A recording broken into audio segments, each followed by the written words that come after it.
પ્રાપ્ત માહિતી અનુસાર અંકલેશ્વરની જીઆઈડીસી રામદેવપીર ચોકડી નજીક આવેલી રંગસર્જન કેમિકલ્સ કંપનીમાં આજે સવારે રોજિંદા ક્રમ મુજબ કામકાજ ચાલી રહ્યું હતું. મૂળ કોસંબડીની સફેદ કોલોનીમાં રહેતા 37 વર્ષીય શ્રમિક મૃત્યુંજય કનૈયા બેઠા અહીં કોન્ટ્રાક્ટર હેઠળ નોકરી કરતા હતા. સવારે કામ અર્થે તેઓ કોઈપણ પ્રકારના સેફ્ટી બેલ્ટ કે સુરક્ષાના સાધનો વિના 10 ફૂટ કરતાં વધુ ઊંચાઈએ ચડ્યા હતા. આ દરમિયાન અચાનક સંતુલન બગડતા તેઓ સીધા જમીન પર પટકાયા હતા. ઘટનાના પગલે કંપની પરિસરમાં ભારે દોડધામ મચી ગઈ હતી.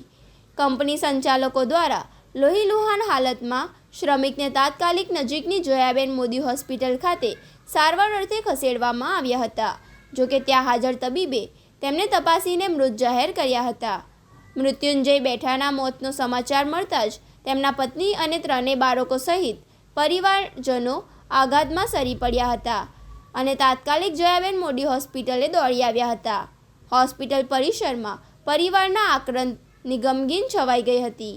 મીડિયા સમક્ષ આક્રોશ ઠાલવતા મૃતકના પરિવારજનોએ કંપની પ્રશાસન પર ગંભીર આક્ષેપો કર્યા હતા. પરિવારે જણાવ્યું હતું કે કંપની દ્વારા શ્રમિકો પાસે જોખમી કામ કરાવવામાં આવે છે, પરંતુ તેમને કોઈ સેફટીના સાધનો આપવામાં આવ્યા નથી. સુરક્ષાના અભાવે જ આ દુર્ઘટના ઘટી છે. આ મામલે સ્થાનિક પોલીસે અકસ્માતે મોતનો ગુનો નોંધીને આગળની તપાસ હાથ ધરી છે. ત્યારે ફેક્ટરી ઇન્સ્પેક્ટર વિભાગના બેદરકારી સામે શું પગલાં લેશે તેના પર સૌની નજર મંડાયેલી છે. मेरा नाम अनिकेत बैठा है. मेरे पापा का नाम मृत्युंजय बैठा और मैं पापा जेडीसी अंकलेश्वर में काम करते थे रंग सर्जन कंपनी में. पापा ऊपर चढ़े थे 10 से 15 फुट के ऊपर. उधर से बिना सेफ्टी के कंपनी वाले ने चढ़ाया था. उस पर गिर के पापा की डेथ हो गई और हमारी मांग है कि हमको न्याय मिले.